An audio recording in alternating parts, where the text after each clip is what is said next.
Depuis le 31 mars 2025, ma fille qui était en crèche, donc qui était sociabilisée, ne l'est plus maintenant. Elle était souvent malade et elle a commencé à faire des crises d'épilepsie. Elle devait avoir 1 an. Quand on me l'a annoncé, j'étais dans le bureau d'un médecin qui n'avait aucun tact. Il m'a annoncé ça, voilà, votre fille elle sera handicapée, et basta. Deux personnes âgées se sont retournées vers ma fille et ont clairement dit, elle peut pas se taire celle-là. Alors, c'était très violent parce que moi j'ai expliqué que non, elle est comme ça, elle a un handicap. Et elle m'a répondu, et alors ? La chose qui serait la plus simple pour moi, c'est ouvrir des institutions pour ces enfants-là. Je vois pas l'intérêt, franchement, personnellement, je vois pas cet intérêt-là de vouloir les inclure. Très bien.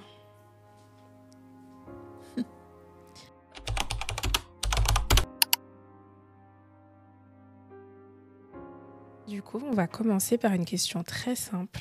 Ça va être de te présenter. Est-ce que tu pourrais te présenter, s'il te plaît ? Alors moi, c'est Faiza, j'ai 34 ans et je suis maman d'une petite fille en situation de polyhandicap. Tu as combien d'enfants en tout ? J'en ai 2. Un garçon et une fille ? C'est ça. Comment est-ce que tu as découvert que ta fille était malade ? Je l'ai découvert un jour quand je suis partie à l'hôpital. Je l'ai emmenée parce qu'elle était souvent malade et elle a commencé à faire des crises d'épilepsie. Et j'ai dû affronter cette crise d'épilepsie que je ne connaissais pas d'ailleurs. Et c'est là où on a commencé à faire des tests génétiques parce que c'était quand même très fort pour elle. Quel âge elle avait à ce moment-là ? Elle devait avoir 1 an. Ça devait être dur pour une mère de voir son enfant faire des crises d'épilepsie. Très dur, surtout que je ne savais pas à quoi ça ressemblait l'épilepsie. Donc moi je voyais des gens, l'épilepsie on t'en parle quand la personne elle tombe. Sauf que là c'était un bébé et qu'elle tombait pas et que tu la vois, elle respire plus, tu sais plus quoi faire. Comment as-tu réagi lorsqu'on t'a posé le diagnostic ? Très mal parce que quand on me l'a annoncé, j'étais dans le bureau d'un médecin qui n'avait aucun tact. Il m'a annoncé ça, voilà, votre fille elle sera handicapée, et basta. C'était très intense, mais je suis arrivée là aujourd'hui parce que ma fille était en crèche à l'époque. Et ce qui a été merveilleux, c'est que quand elles ont vu que j'ai déposé ma fille un peu brusquement, elles se sont toutes arrêtées. Elles m'ont dit non, on ne te laisse pas partir, on veut savoir ce qui se passe parce que ça ne te ressemble pas. J'ai passé 20 minutes, une demi-heure avec la directrice de cette crèche-là. À quoi ressemble ton quotidien ? Une journée type pour une maman de 2 enfants, dont une enfant qui a besoin de plus d'attention que l'autre. Alors, il y a le petit lever avec les médicaments que je dois donner à ma fille, anti-épileptiques. Après, je la douche, je change ses couches. J'essaie de m'occuper de son petit frère, mais bon, c'est assez technique pour lui parce que lui, il sait déjà tout faire à 4 ans. Il a appris à être très autonome. Et après, voilà, je la douche, je l'habille, je fais tout ce qu'elle devrait faire déjà toute seule, c'est moi qui le fais. Et donc toi, pour le moment, tu ne travailles pas parce que tu t'occupes de ta fille ? Exactement, je ne peux pas travailler. Ta fille, est-ce qu'elle a la même vie qu'une petite fille de son âge ? Est-ce qu'elle va à l'école ? Est-ce qu'elle fait des activités ? Absolument pas. Les seules activités qu'elle fait, c'est partir chez les kinés. Donc là où j'ai voulu taper du poing sur la table, c'est depuis le 31 mars 2025, ma fille qui était en crèche, donc qui était sociabilisée, ne l'est plus maintenant. Parce qu'en France, on privilégie l'inclusion. Sauf que l'inclusion, c'est très vaste. L'inclusion, pour moi, ça devrait être des enfants qui peuvent marcher, qui sont autonomes, qui peuvent être compris par un adulte. Et c'est pas le cas pour ma fille, justement. Elle a 6 ans, mais elle est comme un enfant de un peu plus de 6 mois. Donc, je comprends pas l'intérêt de vouloir faire de l'inclusion. Mais quand on y réfléchit bien, euh, un institut coûte plus cher à la France que faire de l'inclusion et trouver des AESH qui sont déjà totalement débordés. Comment as-tu appris qu'elle ne pouvait plus accéder à cette crèche? Parce que à 6 ans, c'est ce que je dis souvent aux gens, c'est qu'à 6 ans, en France, l'handicap est terminé. Donc, et on nous pousse à aller encore et encore vers une inclusion que moi j'ai refusée. J'ai eu une réunion avec la maternelle pour voir si elle pouvait y aller. Mais même eux sont totalement dépassés parce que le matériel, c'est à la mairie d'acheter le matériel. Et la mairie, ils n'ont pas les fonds pour ça. Est-ce que tu pourrais nous expliquer à ceux qui ne connaissent pas qu'est-ce que l'inclusion exactement? L'inclusion, c'est mettre des enfants en situation de handicap dans des écoles dites normales. Sauf que quand on regarde l'actualité du jour, on voit qu'il y a des enfants qui sont autistes et très violents, que des AESH ne peuvent pas maîtriser.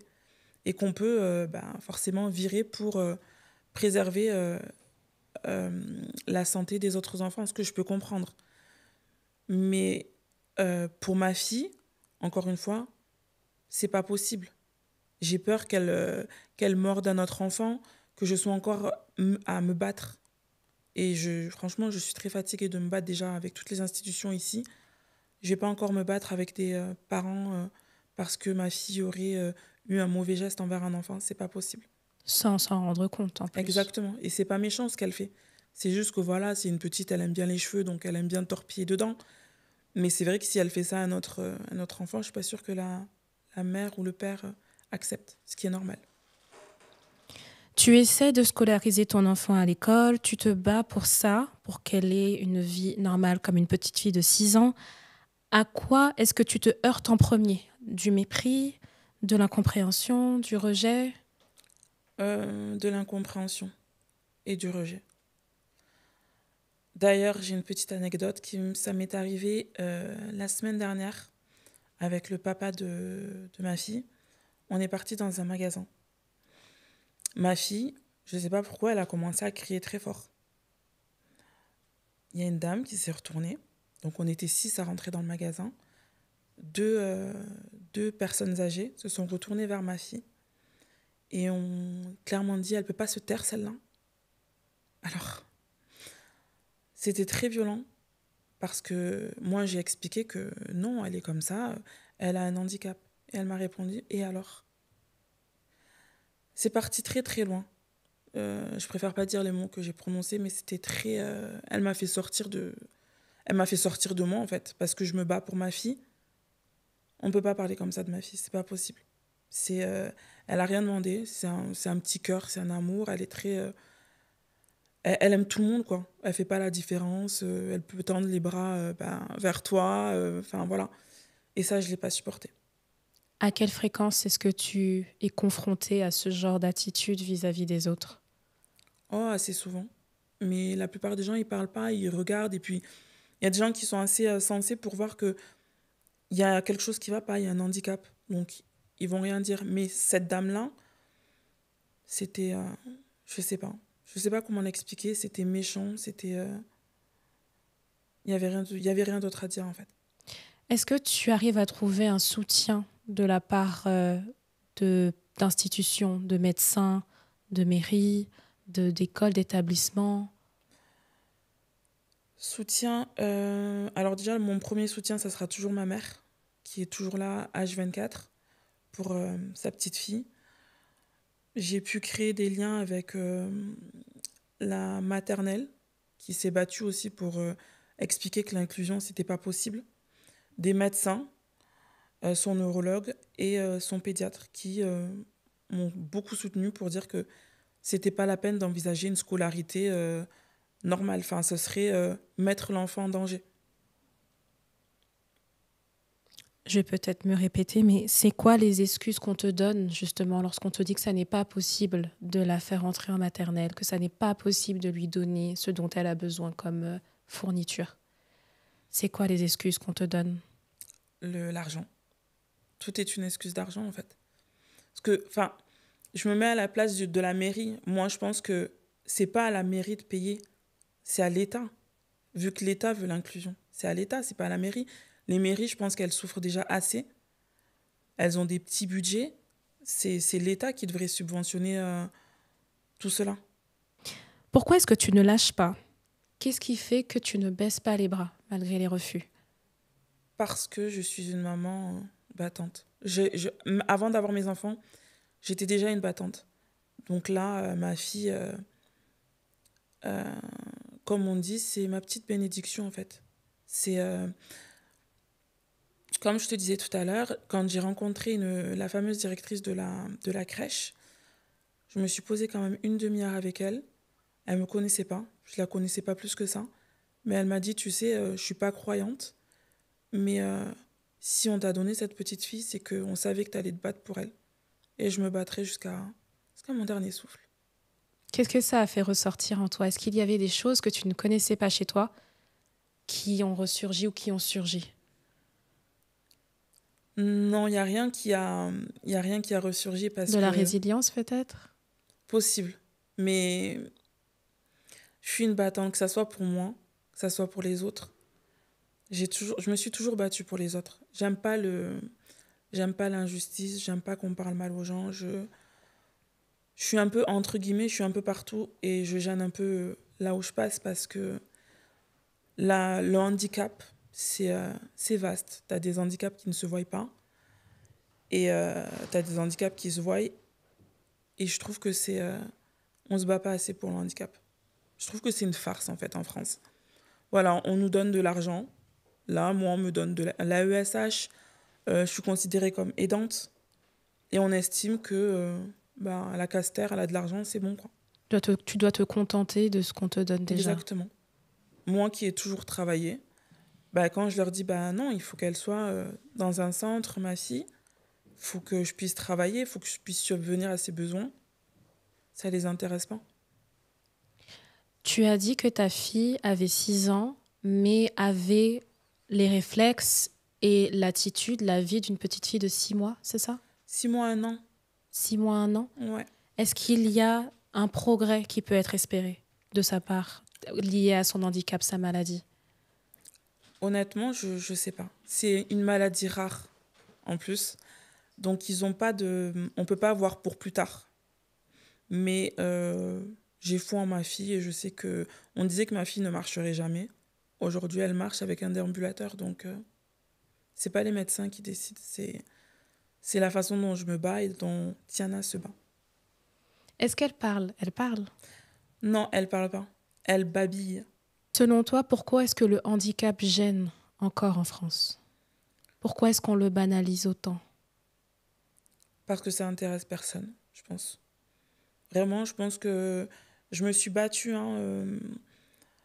Si j'ai fait appel d'ailleurs à l'influenceur Pierre Nahum, c'est que j'ai vu qu'il avait un cœur, que c'était un influenceur qui avait un cœur.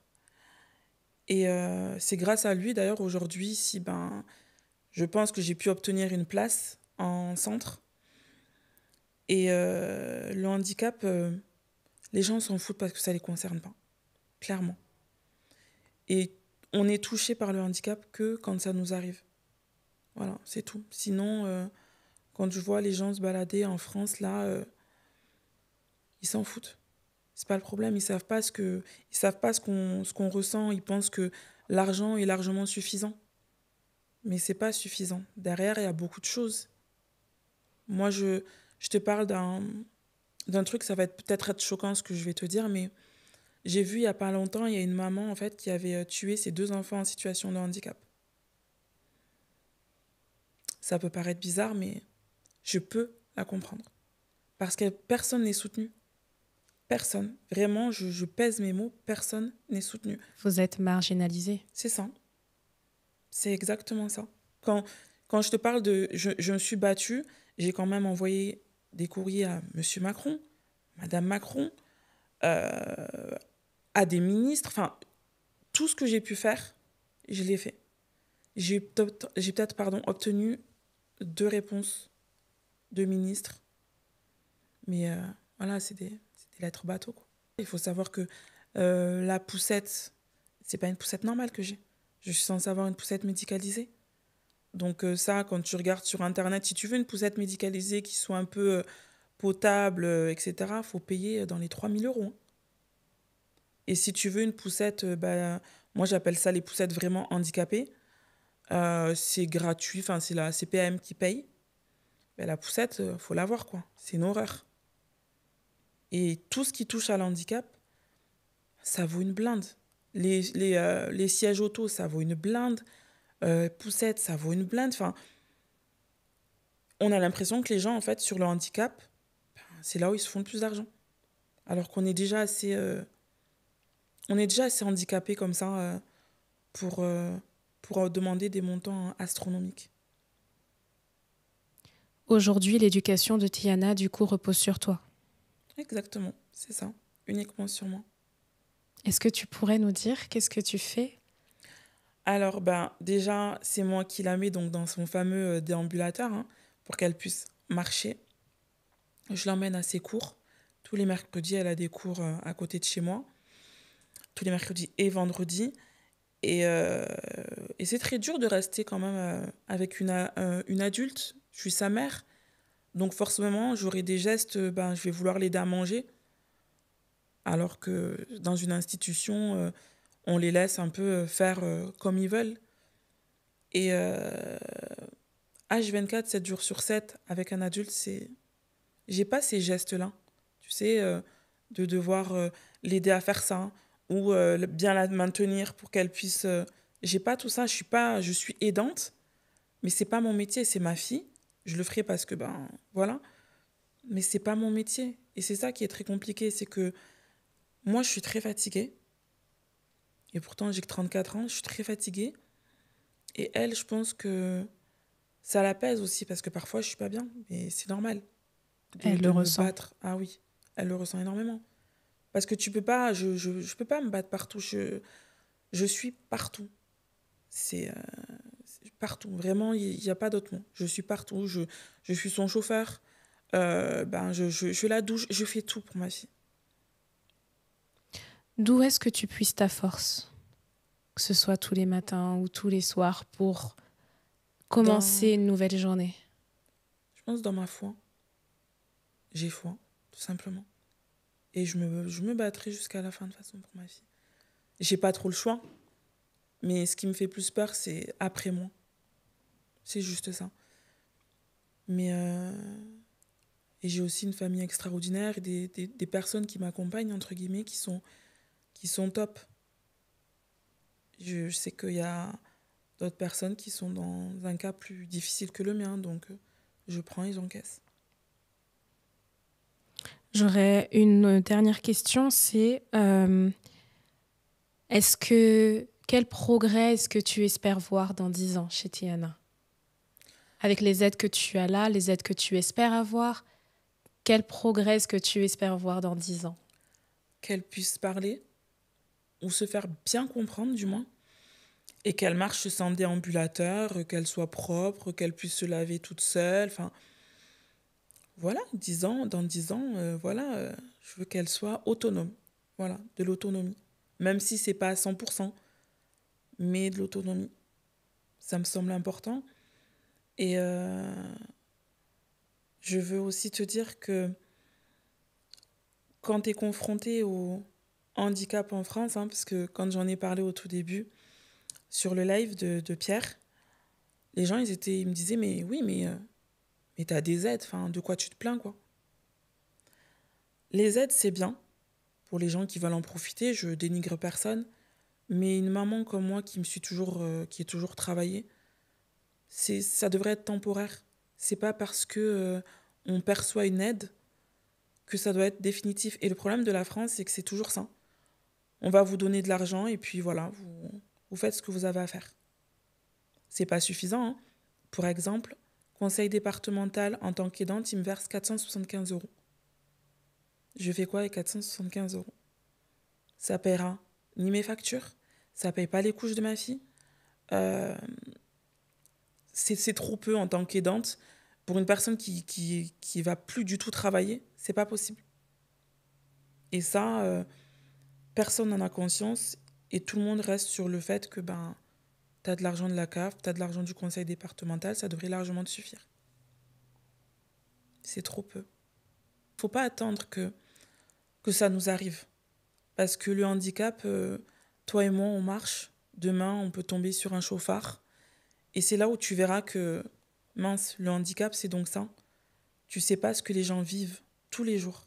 Et c'est très, très, très difficile pour une personne en situation de handicap de voir ce qui... comment te dire? De tout changer. C'est-à-dire que si moi, demain, je perds mes jambes, j'ai beaucoup de choses à apprendre encore. Tu vois, donc moi, je pense que ma fille, elle est en situation de handicap. Elle a été depuis sa naissance.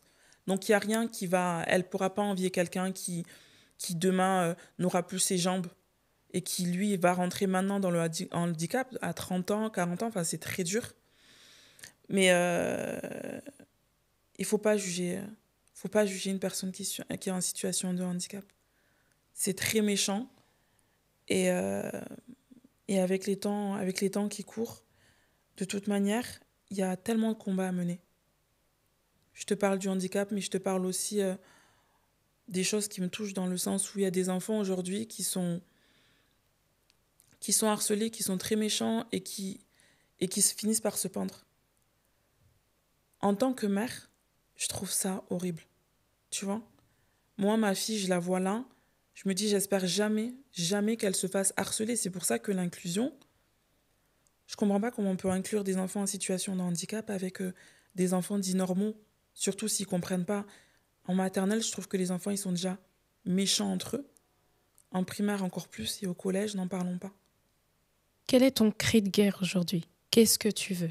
Qu'est-ce que tu souhaites ? Qu'est-ce qui doit changer ?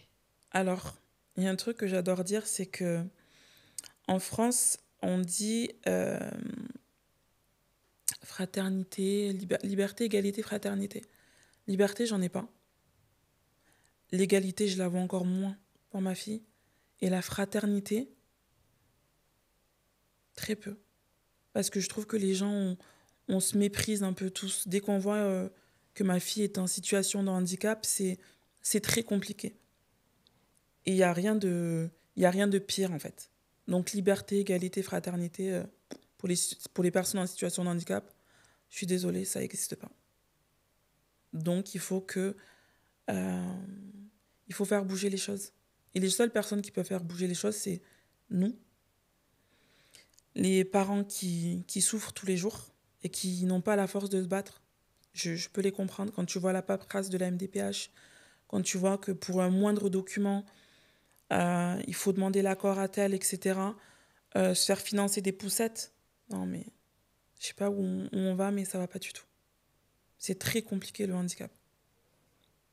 Donner du matériel aux maternelles, aux écoles élémentaires pour pouvoir accueillir des enfants comme Tiana. C'est ça. Ou tout simplement, la chose qui serait la plus simple pour moi, c'est ouvrir des institutions pour ces enfants-là. Je vois pas franchement, personnellement, je vois pas cet intérêt-là de vouloir les inclure. C'est des enfants, certes, j'ai aucun problème là-dessus, mais moi, je serais beaucoup mieux en sachant que ma fille est dans une institution plutôt que dans une école où elle peut se faire embêter. C'est très compliqué pour une mère. Hein. Tu rentres, ta fille ne peut pas parler, tu sais pas si elle se fait pincer, tu sais pas si elle se fait taper. C'est très compliqué même de la mettre dans une institution. Il faut être ferme dès le départ. Il faut qu'ils voient que là, toi, t'es pas là pour rigoler, que le moindre problème, tu vas agir. Et c'est pas normal. C'est pas normal. Tout ce que tu vois, tout ce que tu entends, c'est pas normal. Ça me fait peur. Mais on va dire qu'on n'est pas... je vais faire confiance. J'ai pas le choix. Si tu avais un mot de la fin. Si j'ai un mot de la fin, ça serait... j'invite les papas, les mamans, toutes les personnes qui ont des enfants en situation de handicap, de se battre. C'est que comme ça qu'on y arrivera. Et pas attendre parce qu'on a peur des retombées, parce qu'on a peur de savoir que si on parle un peu trop fort, on ne sera pas pris dans un centre où on va nous dire que oh là là, cette personne-là, elle nous saoule. Faut pas avoir peur. Parce que demain, quand il va t'arriver quelque chose, tu ne te seras pas assez battu pour ton enfant et tu ne sais pas ce qui peut arriver. C'est maintenant et pas demain. Merci. Merci.